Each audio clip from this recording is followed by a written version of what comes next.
Cyrus, I think depth defensively, particularly in the front seven, is a good thing no matter who you're playing. But when you look at what Georgia brings to the table offensively, how much of a benefit is it to have that depth for you guys in a game like this?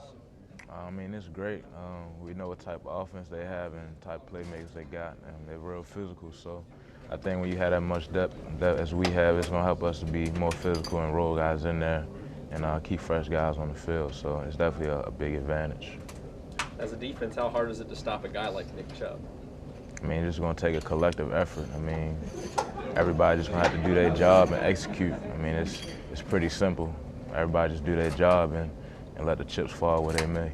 Does having to practice against a guy like Derek every day, who's also kind of a big physical back, does that help you when you're preparing for someone like Chubb? I think so.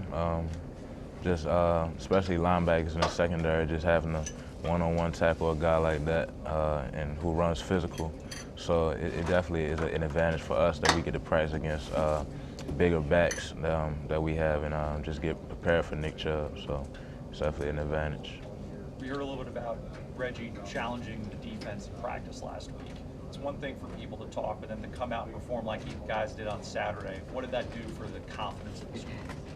I think anytime you get a chance to go out there and play and execute the way we did on Saturday, I mean, it's only going to just provide a stepping stone for you to keep getting better. So, I mean, I think we challenge ourselves every day as a group to come out there and try to keep getting better. And I think this is going to continue for the rest of the season. They're not really flashy, but they do everything really well offensively. No dual threat quarterback, but what you get from them is something that Alabama tries to impose on people. Talk about that challenge of facing that type of team that doesn't really have the dual threat quarterback. I mean, yeah, they don't have the dual threat, but I mean, they're similar to us, I would say. So I mean, they're not flashy like you said, but they try to beat you with that execution and that physicality on both sides of the ball. So I think we're just gonna have to try to match that, and the most physical team I think is gonna come out on top Saturday. I think as far back as the spring, we talked to you about the young guys in the secondary and how you would have to kind of help them along, leadership, stuff like that. How would you say some of the younger players, maybe more specifically Marlon Humphrey, how has he kind of evolved and grown as a player throughout the season? I mean, like I said before, I mean, I think just experience and kind of how comfortable he is going to come with time. The more you're out there, the more comfortable you're going to become week in and week out. So I think he's progressing really well, and he's just going to continue getting better. And I know there's a lot of value in practice, but is game experience really the best thing to help a player? I think so. I know when it was my first time out there, I wasn't as comfortable, nowhere near as comfortable as I am now.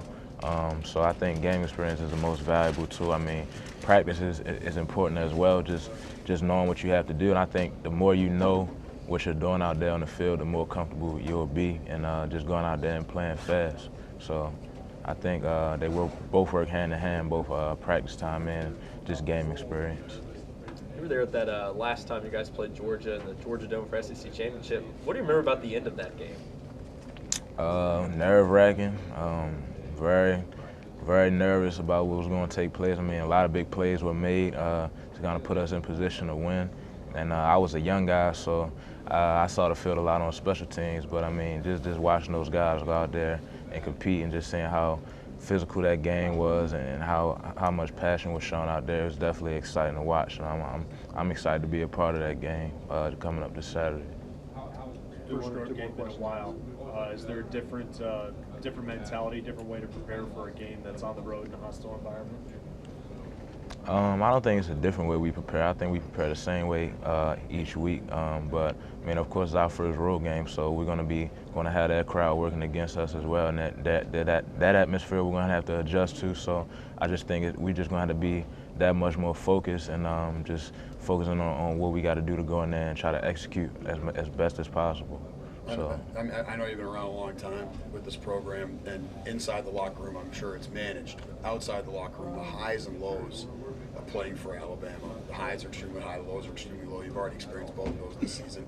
Is that something that you've had to learn how to manage throughout your time here playing for this team?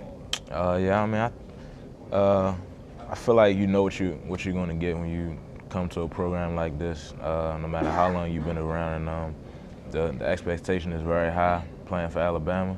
and you just got to accept it. I mean, like I said, I played for the guys in the locker room and my coaches, and you can't worry about the outside stuff and how fans react and stuff like that. You got to try to block it out as best you can. I mean, it gets frustrating at times because, I mean, we know what type of team we have, and we still have a lot of confidence in what we can accomplish this year. So we just got to stay focused as a group and just keep everything kind of within the family. That's what we like to say. I mean, just not worry about the outside distractions.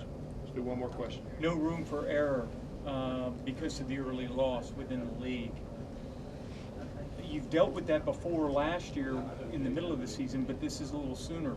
Just talk about knowing that such a big game, so much rides on really the expectations that you talked about. I just think we try to approach it one day at a time. I mean, you can't think about the future necessarily too much. I mean, the big goal, of course, is to win a national championship, but I think you got to be much more detailed than that. I mean, we got to start today with our first practice of the week, getting prepared for this team. I don't think you can just go ahead and look forward to say we don't want to lose this game. I think we got to prepare the right way each day to make sure that that doesn't happen. Because, I mean, games are won during the week in practice. So I think whatever happens on Saturday, it's going to be earned by us, whether we win or lose. It's going to be determined this week in practice, and that's how the season's going to go. We just got to take it one day at a time, one play at a time.